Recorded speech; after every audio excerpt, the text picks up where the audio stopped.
For the longest time, the Enchantress that cursed the Beast at the beginning of the iconic Disney movie has been shrouded in mystery with not much being known about her. However, that all changed when Serena Valentino released the second book of her Disney villain series, The Beast Within, A Tale of Beauty's Prince. Not only did the story give readers and fans more insight into the life of the prince before he was turned into the beast that Disney introduced him as, but we also learned a huge secret about the Enchantress. And with that secret came a very important detail about the roles that jealousy and heartbreak played in the curse that transformed that prince on that fateful night. One of the most interesting aspects of The Beast Within was learning about how big of a role the Enchantress played in the beast's life before she ever even considered placing a curse on him. In Valentino's book, you get to see the life of the beast before he was ever transformed into the monster that he was shown to be in Disney's animated classic. And honestly, he started out as the same egotistical prince you'd expect him to be. He was depicted as a narcissist who only respected those who came from nobility or were of higher social standing. Anyone beneath him was thought of as a no one, and this would even extend to the one that he loved long before he ever met Belle. You see, according to Serena's story, he was actually engaged to the very person who ended up placing the curse on him that changed his life forever. Only he didn't know she was an enchantress, and that it was the pain he caused her that led to the curse that nearly killed him. Instead of being introduced outright as the Enchantress,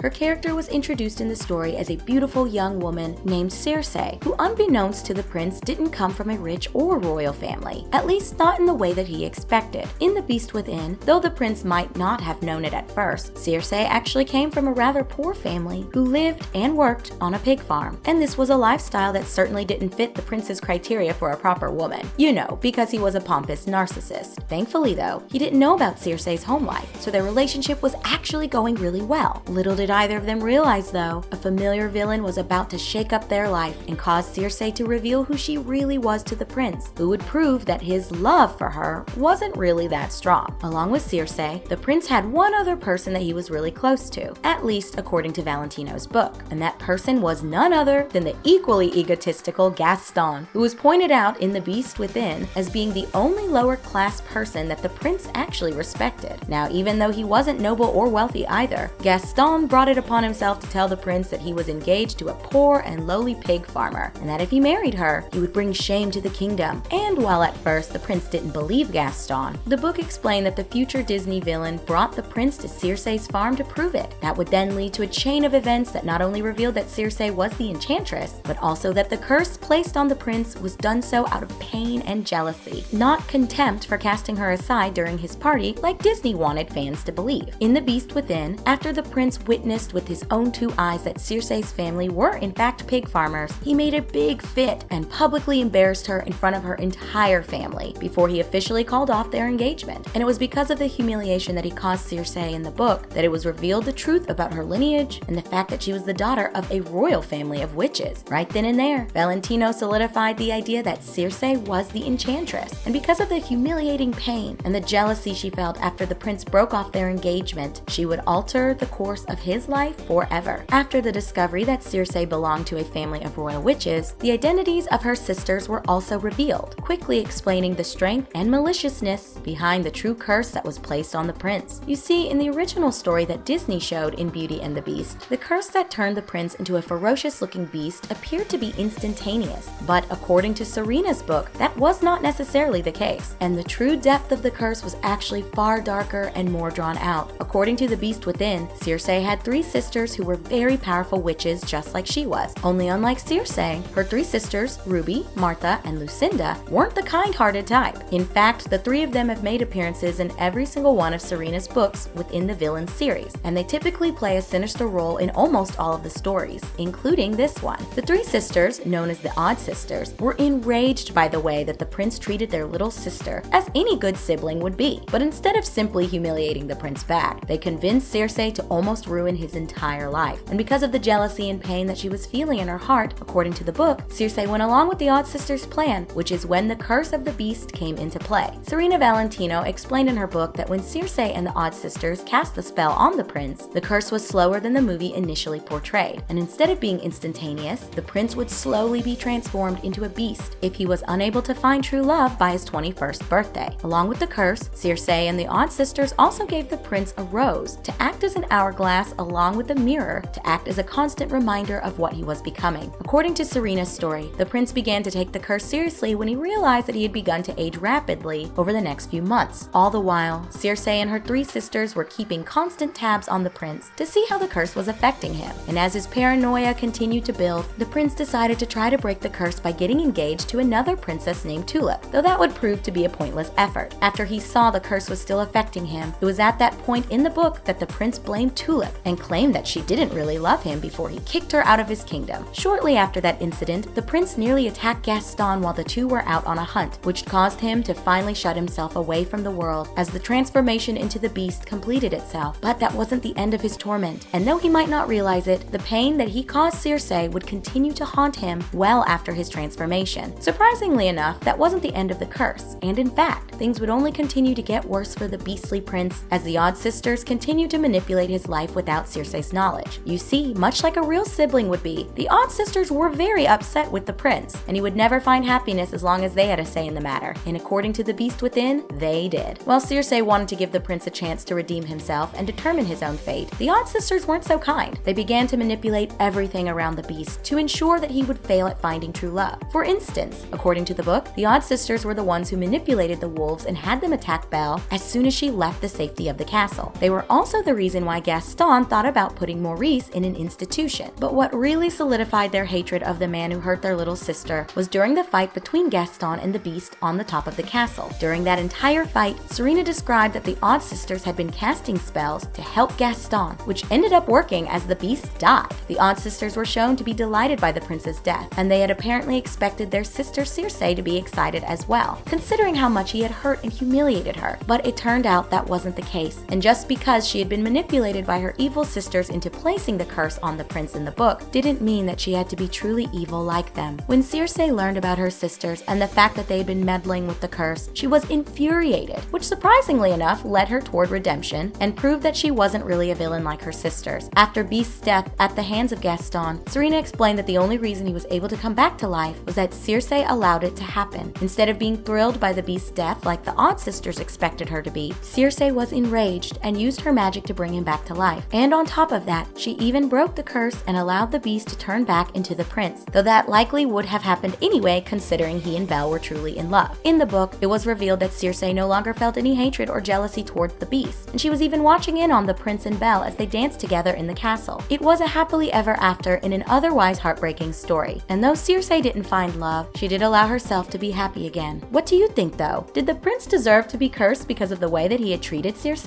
Or did she and the Odd Sisters allow pain and jealousy to take them too far? Make sure you let us know what you think in the comments down below.